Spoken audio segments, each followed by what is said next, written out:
ഇന്ന് നോമ്പിന്റെ 31-ാം ദിവസം.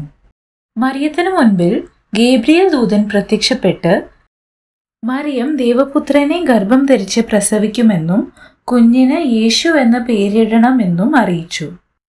മാലാഖ പറഞ്ഞ എല്ലാ കാര്യങ്ങൾക്കും വ്യക്തത വരുത്തിയ മറിയം പറഞ്ഞത് ഇപ്രകാരമാണ്: ഇതാ കർത്താവിന്റെ ദാസി, നിന്റെ വാക്ക് എന്നിൽ നിറവേറട്ടെ. എന്തുകൊണ്ടാവണം ദൈവം തന്റെ ദൗത്യത്തിന് മറിയത്തെ തിരഞ്ഞെടുത്തത് എന്ന് നമ്മൾ ചിന്തിച്ചിട്ടുണ്ടോ?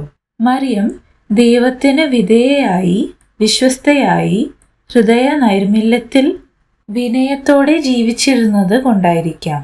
മറിയത്തിന് വലിയ വലിയ സ്വപ്നങ്ങളൊന്നും ഉണ്ടായില്ല. പക്ഷേ ദൈവം മറിയത്തെ ഇന്ന് ലോകത്തിന്റെ സ്വപ്നമാക്കി, സാന്ത്വനമാക്കി, സന്തോഷമാക്കി മാറ്റി. ഒന്നും ആഗ്രഹിക്കാത്ത മറിയത്തെ ദൈവം ലോകത്തിന്റെ നെറുകയിലെത്തിച്ചു. സ്വാഭാവികമായും നമുക്ക് സ്വപ്നങ്ങളുണ്ടാകും. പക്ഷേ ദൈവത്തിന് നമ്മെക്കുറിച്ച് അതിലും വലിയ പദ്ധതികളാണെങ്കിലോ? ഇതാ കർത്താവിന്റെ ദാസി അല്ലെങ്കിൽ ദാസൻ എന്ന് പറയാൻ നമുക്കാവട്ടെ.